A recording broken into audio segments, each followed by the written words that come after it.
Hi, this is Brendan Davis from Bedrock Games and the Bedrock blog, and today I'm just going to be talking about tournaments in like a wuxia type setting. I have a player in one of my groups that really loves tournaments, and so I've been making use of them in my games. I've blogged about it in the past, but I thought I'd talk about maybe some of the things that I have to go over and think about, and the different considerations I have when I put together something like a tournament. Because a tournament, it's interesting. Tournaments, they make for great movies. Tons of movies, martial arts movies that are centered around a tournament. But in a game, it can be a challenge to pull them off in a way that doesn't feel either too, I don't know what the word is, too focused on just the tactics of combat, so that it just becomes like a miniatures game or something, or or if you do try to give them some story and stuff, you don't want it to be too artificial feeling, and you don't want to feel like there's there's these dramatic moments that are happening on cue in the game. So it's a very I find tournaments a very delicate thing to run. Um, what I like to do is I kind of like to take my experience from competing in martial arts and use that as my basic sort of blueprint for how I approach them. Um, today I was sketching my Chambers of Death for an upcoming tournament, adventure that I'm doing, and the idea here is that I have a master who is well, I won't go into detail because some of my players might be watching this, but I'll just say that that there are a number of different arenas where the opponents will be pitted against each other, and my first consideration is, okay, is this going to be like the whole party fights together against a bunch of different foes, or are they each going to take on one person individually? And I've done this a few times, like in the past year or so, where I've been consciously thinking about that question. And in my opinion, I think it works better when it's a one-on-one style combat, and you try to keep the combats fast, and you try to make sure that there's like an easy way to measure a victor in a short amount of time, so it doesn't just go on forever. Um, I think that works better. I think that everybody kind of gets a moment to sort of face off against an opponent on their own, and that's a little bit more. Um, I don't know. There's something a little bit more exciting about that than when it's the whole party, because now the person really is getting tested on their own, and they're going up against a person whose power level they're trying to gauge. They're trying to it's a much more different kind of a fight than if you have all four people, and they all just kind of fall into their party role that they might have in combat.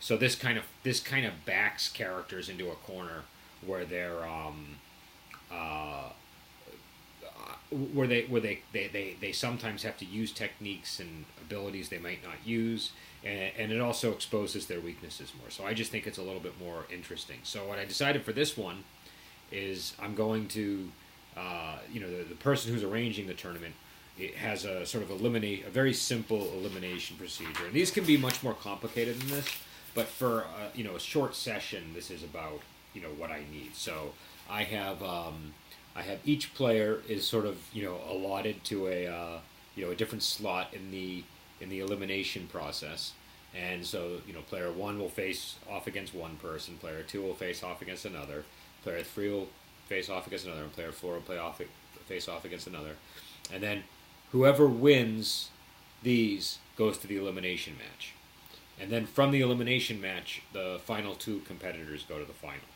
Ideally, this elimination, there'd be like an extra couple of brackets here. There'd be like two more. There'd be like, yeah, I'd say like four more competitors or something. Like I'd want more people fighting in this elimination match, and I might throw in some more characters in order to make that happen. Because I don't know, an elimination between four people to get to two to go to the final seems a little bit uh, not as impressive as if it's like six or eight. So, but yeah, but as you can see, it's pretty simple. It's pretty easy. And what this really means, though, is each person, I'm going to have to deal with each combat separately. And so the other characters will be spectators while that's happening. Now, what I decided to do is the way this arena is set up.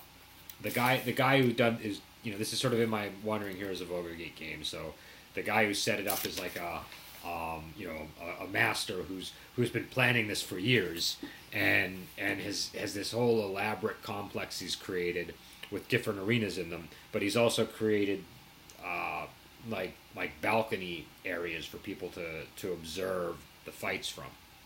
So those who are not participating in the actual combats will be able to go up and watch their friends fight. So even though they're not actively engaged in the fight itself, that will give them opportunities to be involved, whether it's through communicating with the other characters, or as happened in my last game with them, where something like this happened, cheating. So if they want to throw things into the arena, or there's throw like a stone to make somebody's sword go down or something, little things that they can do to contribute from the outside, that might happen. If they want to engage in some kind of, there's other things going on just beyond the tournament. So, there'll be things for them to do as spectators. They can walk over to important people and speak to them, and there's sort of an ongoing thing in the background that's important. So, and that's the other aspect to this I wanted to talk about, which is, you have the tournament, which is the fight, but then there's the whole like why the people are there and who's coming there. And as soon as you have a huge cast of martial heroes that are arriving at a tournament, that creates all kinds of possibilities. And if the tournament is over a prize, you can imagine there's always a good chance somebody might try to do something like steal it, so that they don't even have to participate in the tournament while everybody else is busy. The tournament itself could be a distraction for some other aim. So there's really a lot that can go on, and there's a tremendous role playing opportunity. And a lot of adventure opportunity, especially for intrigue plots or investigation plots.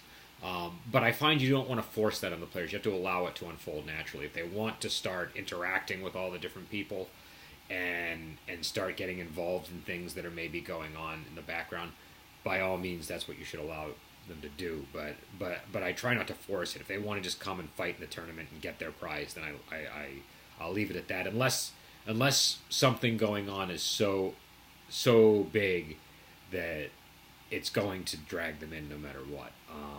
But that happens rarely. So I, after I run the session, I may do a post on it, talk about how well it went, maybe give some more details on the specifics of the scenario as well. But yeah, again, tournaments are weird because they're not everybody's cup of tea. And in fact, I've posted occasionally online. I've definitely found that there's some people like them, some people don't. But when I bump into players that like tournaments, they really like them. And I think it's because there's a number of movies that feature tournaments, and it's something that even though it's really prevalent in film and books, it's not something that comes up all the time in a campaign. So when it comes up, people that like it are it's sort of like the poverty of it makes it that much more valuable to them, at least in my experience. I mean, maybe you run tournaments every other day, I don't know, but I would tend to not run them so much, though in the past year I think I've had about 5 actual tournaments in my games, and I think 3 of them players participated in the tournament. So I probably had more than I have in the past. But again, that's because I have a player that's expressed a lot of interest in tournaments. So yeah. So I think it's the other key thing, which I didn't really touch on, is you have to have the opponents set up. If the players are going to a tournament to fight somebody or to fight over a prize, there better be interesting people for them to fight with. So that's what I'm going to be spending a lot of my time doing. And now, as you can see, I penciled in some names in here, but this is actually just subterfuge on my part. These are just names I pulled from the rule book, but I'm going to be replacing them with new characters. So, the other thing too is when I do a tournament, I don't like it to be an even match. I don't like to say, okay, the level, in my game there's chi levels. So, the level chi guy is going to face a level chi, 3 opponent. No, that's not how it's going to happen. It's going to be a little bit random, and there are going to be some people that are at their level. There are going to be some people that are higher than them, and some people that are lower than them. And that's why figuring out your opponent before the fight is so important, because if they can figure out, oh, I'm going up against a guy who's more powerful than me, then they can maybe try to work out some kind of intelligent strategy or cheat so that they don't end up losing.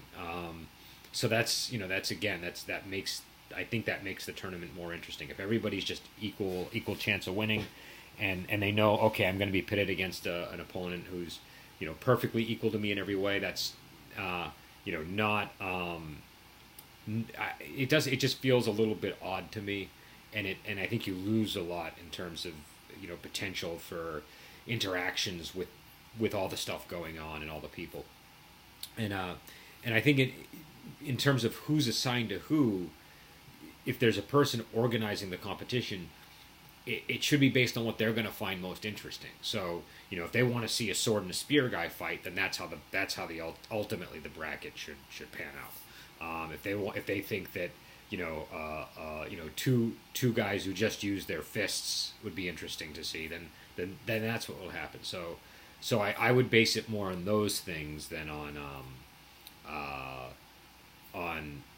what their actual abilities are, and then who's present will like what the power range is of the people present will be a little, at least when I do it, it'll be a little bit random, with an attempt to kind of give it a okay, there's some people in the middle, some people above, some people below, so it feels kind of plausible, and it also is just not as predictable. I think predictability in any of these kind of games is really what kind of kills the excitement. And so if you can make things unpredictable in a good way, then then that's helpful in these kind of scenarios. And so my way of doing that is to sort of not really let people know how who is it they're facing, and then when they find out, they might be able to sort of explore a little bit and feel out the opponent, so they get a sense of how strong the opponent is, what the opponent's reputation is.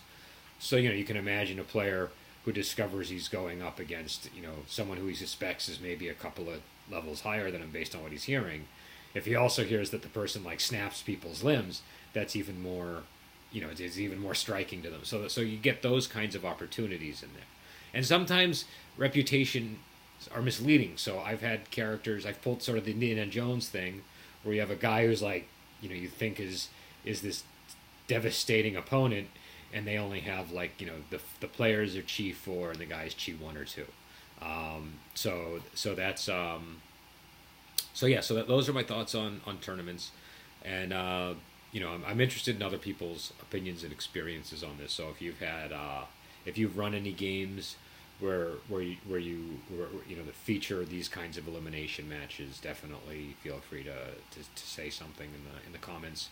And if you have any interesting arenas, this I just kind of drew this morning as sort of my rough attempt.